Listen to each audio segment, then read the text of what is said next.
जय हिंद साथियों, आप सभी का स्वागत है। उम्मीद करता हूँ कि आप सभी अच्छे होंगे। मित्रों, हम सभी काव्य शास्त्र पर महत्वपूर्ण क्लास देख रहे हैं। आज हम काव्य शास्त्र पर चौथी महत्वपूर्ण क्लास देखेंगे। चलिए अब सेशन की शुरुआत करते हैं आज के पहले प्रश्न से। पहला प्रश्न आप सभी के सामने है। प्रश्न 89, ध्वन्यालोक किसकी रचना है? आनंदवर्धन, दंडी, मम्मट या जयदेव का? ध्वन्यालोक किसकी रचना है?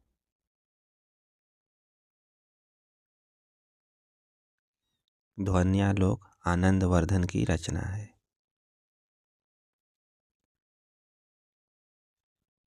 प्रश्न संख्या 90, आनंदवर्धन ने काव्य की आत्मा इनमें से किसे माना है?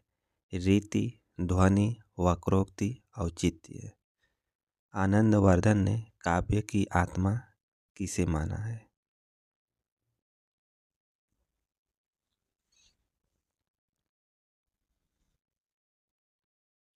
आनंदवर्धन ने काव्य की आत्मा ध्वनि को माना है।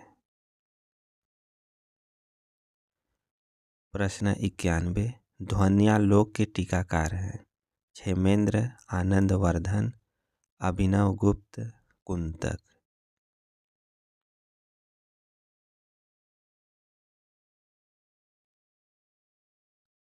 ध्वन्यालोक के टीकाकार कौन हैं? ध्वन्यालोक के टीकाकार हैं अभिनवगुप्त। प्रश्न 92, ध्वनि का अंतर्भाव लक्षणा में किसने माना? धनंजय, प्रतिहारेंदुराज, महिम भट्ट, मुकुल भट्ट। ध्वनि का अंतर्भाव लक्षणा में किसने माना?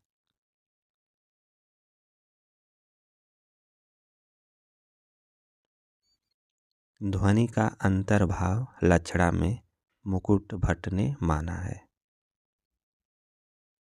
प्रश्न 93, ध्वनि के कितने भेद हैं? 3, 4, 5 या 6? आप सभी बताइए, ध्वनि के कितने भेद हैं? ध्वनि के कुल 3 भेद हैं। पहला वस्तु ध्वनि, दूसरा अलंकार ध्वनि, तीसरा रस ध्वनि।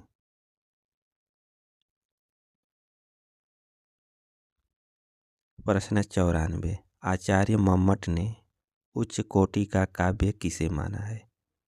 गुणीभूत व्यंग्य काव्य को, ध्वनि काव्य को, चित्र काव्य को, उपर्युक्त में से कोई नहीं।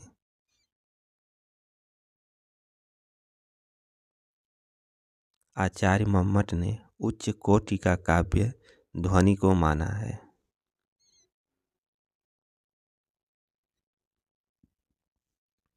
प्रश्न 95, चित्र काव्य को निकृष्ट काव्य किसने कहा? जयदेव, अभिनवगुप्त, आनंदवर्धन, भोजराज। चित्र काव्य को निकृष्ट काव्य किसने कहा?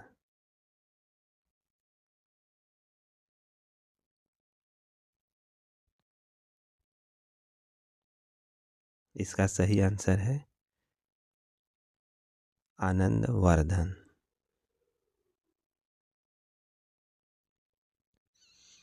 आचार्य भोजराज ने किस शक्ति को ध्वनि से अभिन्न माना है?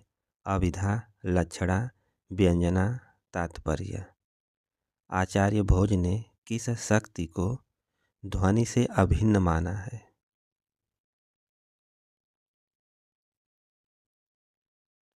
आचार्य भोजराज ने किस शक्ति को ध्वनि से अभिन्न माना है?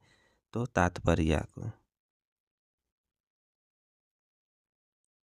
प्रश्न 97, ध्वनि सिद्धांत का समर्थक आचार्य इनमें से कौन है?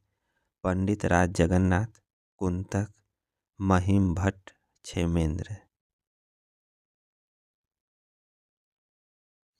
ध्वनि सिद्धांत का समर्थक आचार्य पंडित राज जगन्नाथ हैं। प्रश्न 98, ध्वनि सिद्धांत का प्रबल विरोधी आचार्य इनमें से कौन है? अभिनवगुप्त, प्रतिहारेंदुराज, मम्मट, विद्याधर।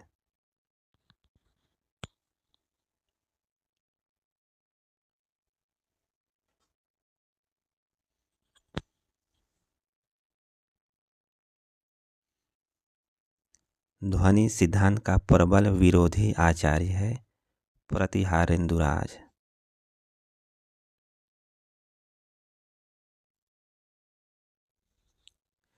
प्रश्न 99। व्यंजना को काव्य की कसौटी किसने माना है?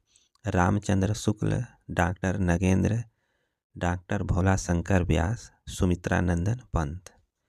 आप सभी बताइए, व्यंजना को काव्य की कसौटी किसने माना?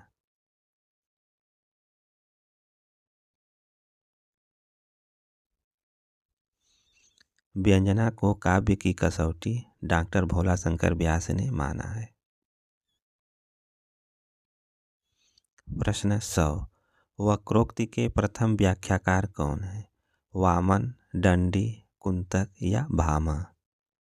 वेरी इंपॉर्टेंट प्रश्न है। वक्रोक्ति के प्रथम व्याख्याकार कौन है?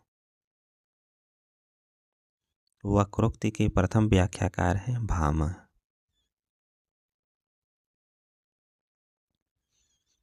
प्रश्न 101। वक्रोक्ति काव्य जीवतम किसने घोषित किया? वक्रोक्ति काव्य जीवतम किसने घोषित किया? आचार्य कुंतक, क्षेमेंद्र, पंडित राज, मम्मट।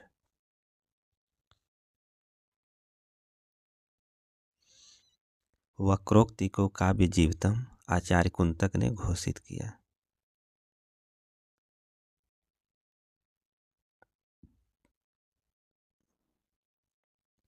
प्रश्न 102।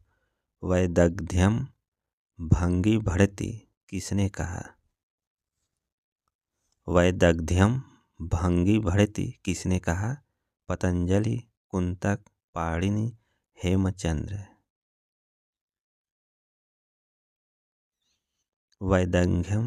वैदग्ध्यम भंगी भड़ति आचार्य कुंतक ने कहा है। आचार्य कुंतक ने वक्रोक्ति के कितने भेदों का उल्लेख किया है? 2, 4, 6 या 8? आचार्य कुंतक ने वक्रोक्ति के कितने भेदों का उल्लेख किया है? आचार्य कुंतक ने वक्रोक्ति के कुल 6 भेदों का उल्लेख किया है। प्रश्न 104। वक्रोक्ति को अतिशयोक्ति का पर्याय किसने माना?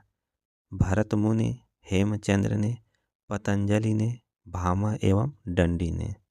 किसने वक्रोक्ति को अतिशयोक्ति का पर्याय माना है?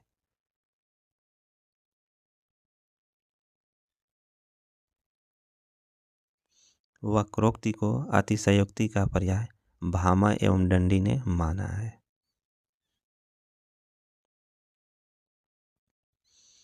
स्वभावोक्ति को आदि अलंकार मानने वाले आचार्य हैं भामा, दंडी, रुद्रट, अप्पय दीक्षित।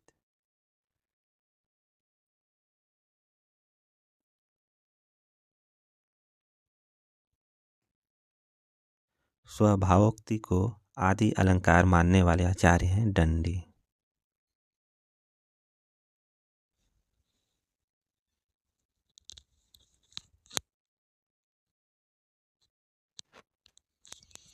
प्रश्न 106। सादृश्य लक्षणा वक्रोक्ति कथन किसका है? सादृश्य लक्षणा वक्रोक्ति कथन किसका है? भोज, पतंजलि, वामन, भट्टनायक। सादृश्य लक्षणा वक्रोक्ति यह कथन किसका है? यह कथन आचार्य वामन का है।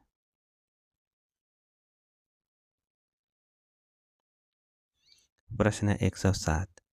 रुद्रट ने वक्रोक्ति के कितने भेदों का उल्लेख किया है? 8, 6, 4, 2। आचार्य रुद्रट ने वक्रोक्ति के कितने भेदों का उल्लेख किया है?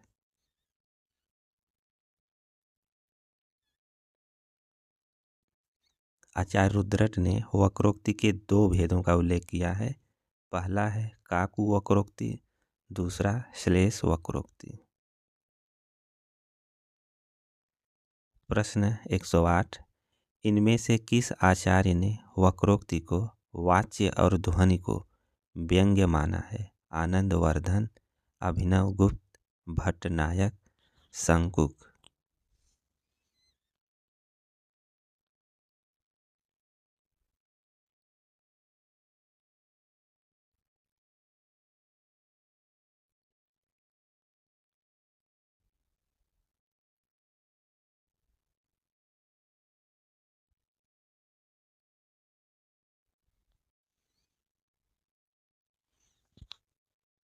किस आचार्य ने वक्रोक्ति को वाच्य और ध्वनि को व्यंग्य माना है? वक्रोक्ति को वाच्य और ध्वनि को व्यंग्य माना है आनंदवर्धन ने।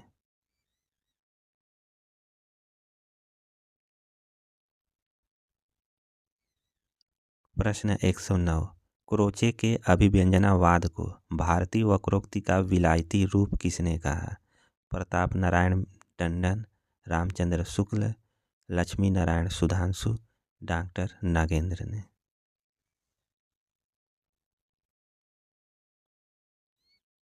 क्रोचे के अभिव्यंजनावाद को भारतीय वक्रोक्ति का विलायती रूप आचार्य शुक्ल ने कहा है।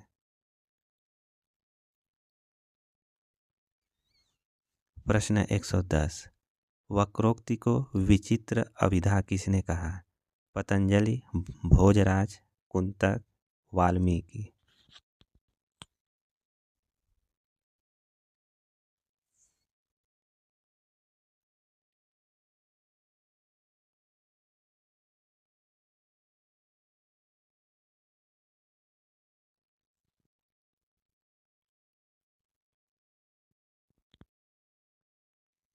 वक्रोक्ति को विचित्र अभिधा किसने कहा है?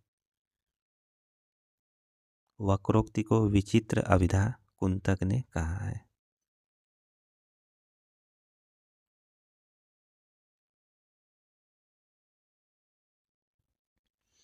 प्रश्न 111, वचन की जो वक्रता भाव प्रेरित होती है वही काव्य होती है।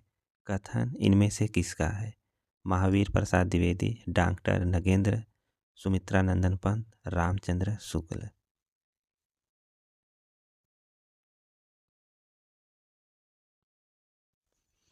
वचन की जो वक्रता भाव प्रेरित होती है वही काव्य होती है, यह कथन आचार्य रामचंद्र शुक्ल का है। प्रश्न 112, वक्रता काव्य का प्राण नहीं है पर वह उसका बाह्य व्यक्तित्व अवश्य है, किसने कहा? महावीर प्रसाद द्विवेदी, रामचंद्र शुक्ल, डॉक्टर नगेंद्र, सुमित्रानंदन पंत। वक्रता काव्य का प्राण नहीं है पर वह उसका बाह्य व्यक्तित्व अवश्य है, यह किसने कहा है?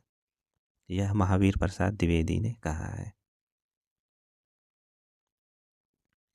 सुमित्रानंदन पंत ने किस ग्रंथ की भूमिका को वक्रोक्ति का घोषणा पत्र कहा है?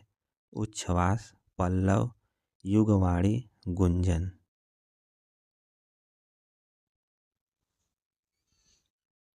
सुमित्रानंदन पंत ने किस ग्रंथ की भूमिका को वक्रोक्ति का घोषणा पत्र कहा है? तो राइट आंसर है पल्लव को। प्रश्न 114, वक्रोक्ति जीवितम की भूमिका के लेखक हैं? रामचंद्र शुक्ल, हजारी प्रसाद द्विवेदी, डॉक्टर नगेंद्र, राम स्वरूप चतुर्वेदी। वक्रोक्ति जीवितम की भूमिका के लेखक कौन है?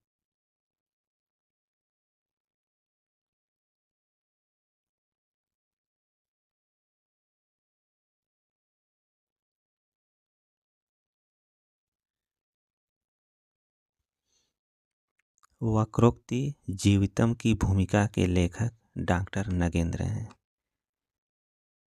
मित्रों, यहाँ ध्यान देने योग्य बात है, वक्रोक्ति जीवितम किसने लिखा है? तो यह आचार्य कुंतक का ग्रंथ है। यदि वक्रोक्ति जीवितम की भूमिका किसने लिखा है तो यह डॉक्टर नगेंद्र ने लिखा है। प्रश्न 115, औचित्य संप्रदाय के प्रवर्तक आचार्य इनमें से कौन है? क्षेमेंद्र, वाल्मीकि, हेमचंद्र, कुंतक। औचित्य संप्रदाय के प्रवर्तक आचार्य इनमें से कौन है? औचित्य संप्रदाय के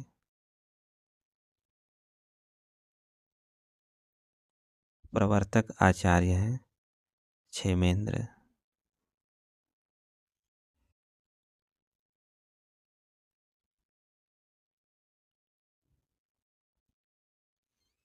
सबसे पहले किस आचार्य ने औचित्य का संबंध रस से स्थापित किया? पाणिनि, आनंदवर्धन, भोज, पतंजलि ने।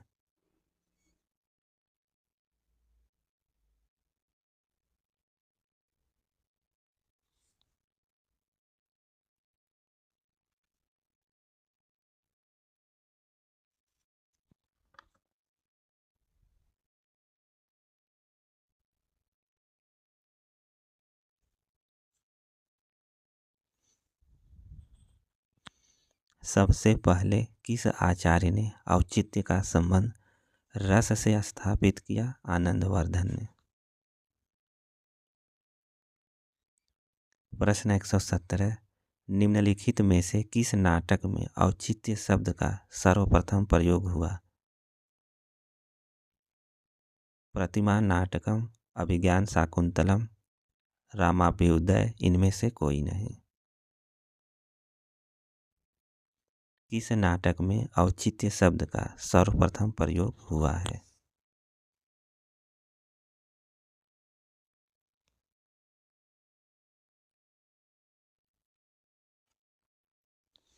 आप सभी बताइए किस ग्रंथ में औचित्य शब्द का सर्वप्रथम प्रयोग हुआ है? तो राइट आंसर है रामाभ्युदय में।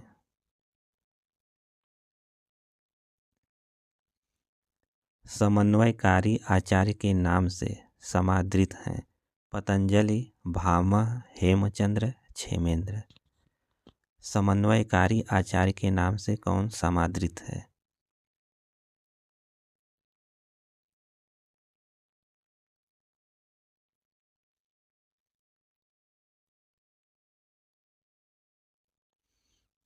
समन्वयकारी आचार्य के नाम से समादृत हैं क्षेमेंद्र। औचित्य विचार चर्चा किसकी रचना है? क्षेमेंद्र, आनंदवर्धन, कुंतक, आचार्य भरत मुनि। आप सभी बताइए औचित्य विचार चर्चा किसकी रचना है? औचित्य विचार चर्चा आचार्य क्षेमेंद्र की रचना है।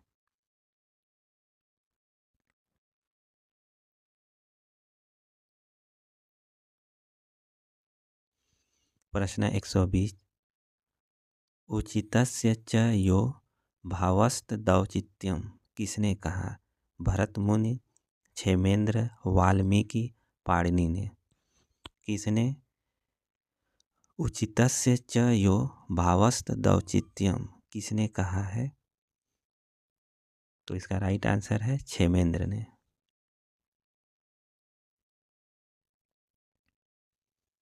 आचार्य कुंतक ने वक्रोक्ति जीवितम में कितने प्रकार के औचित्य की व्याख्या की? 2, 4, 6 या 8?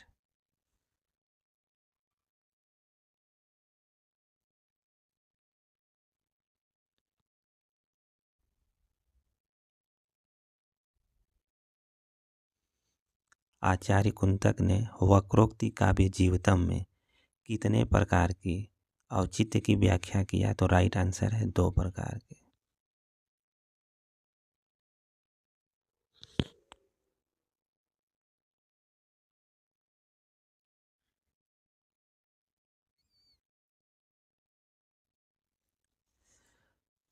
क्षेमेंद्र ने औचित्य के कितने भेदों का उल्लेख किया है? 25, 27, 29, 31।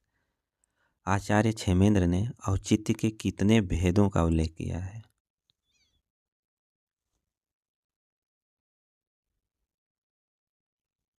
आचार्य क्षेमेंद्र ने औचित्य के कुल 27 भेदों का उल्लेख किया है। प्रश्न 123, लोक स्वभाव की अनुकूलता से रस की सृष्टि होती है, किसने कहा? पाणिनि, भट्टनायक, भामह या भोज ने? लोक स्वभाव की अनुकूलता से रस की सृष्टि होती है, किसने कहा है?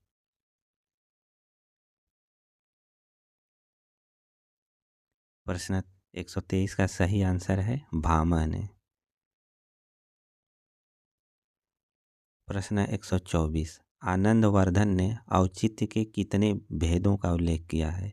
2, 4, 6 या 8? आनंदवर्धन ने औचित्य के कितने भेदों का उल्लेख किया है?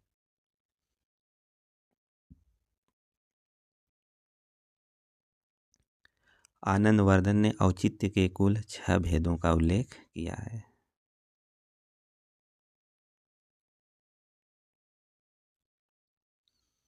प्रश्न 125, औचित्य को काव्य का जीवन या प्राण मानना उचित नहीं है, किसने कहा? पाणिनि, भट्टौट, जयदेव, विश्वनाथ? औचित्य को काव्य का जीवन या प्राण मानना उचित नहीं है, यह किसने कहा है?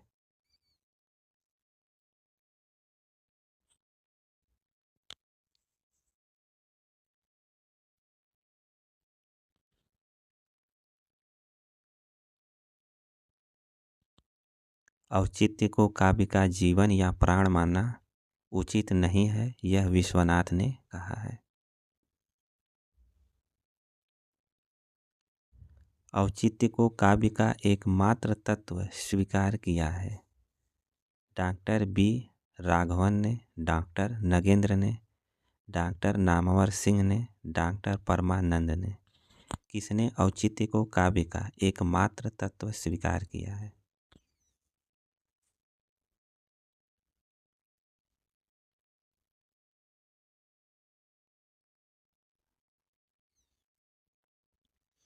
औचित्य को काव्य का एकमात्र तत्व स्वीकार किया है डॉक्टर बी राघवन ने।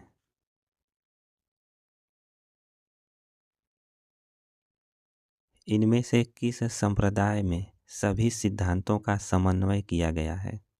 ध्वनि, रीति, वक्रोक्ति, औचित्य? किस संप्रदाय में सभी सिद्धांतों का समन्वय किया गया है?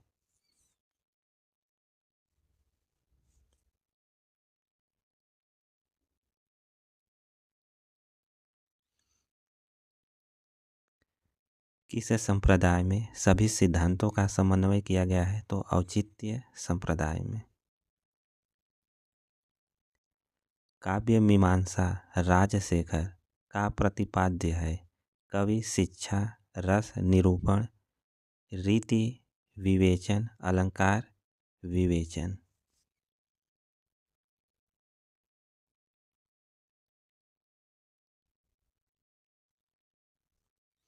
काव्य मीमांसा का प्रतिपाद्य क्या है? काव्य मीमांसा का प्रतिपाद्य है कवि शिक्षा। इनमें से किस आचार्य ने सभी अर्थालंकारों को काव्य की वक्रता में स्थान देकर अलंकार का अस्तित्व समाप्त कर दिया?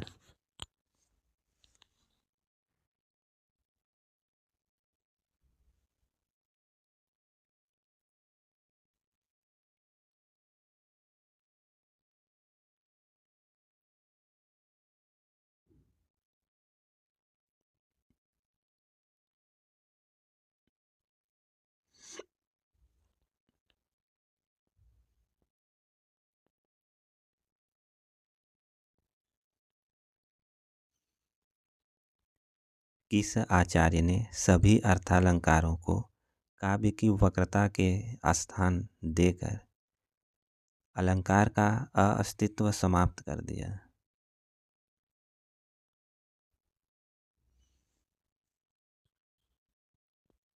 इसका राइट आंसर है आचार्य कुंतक ने।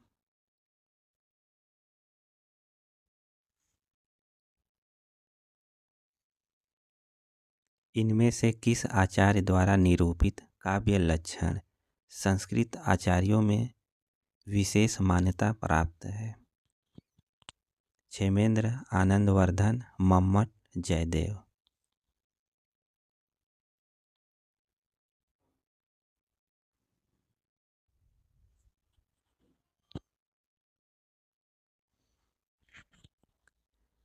किस आचार्य द्वारा निरूपित काव्य लक्षण संस्कृत आचार्यों में विशेष मान्यता प्राप्त है? तो राइट आंसर है मम्मट।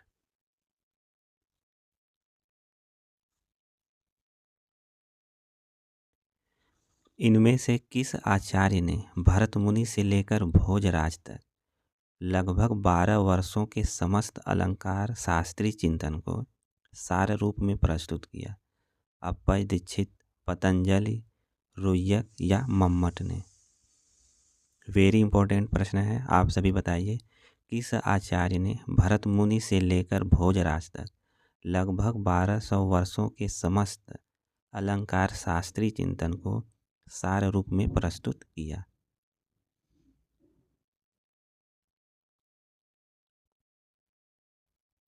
इसका सही आंसर है आचार्य मम्मट ने।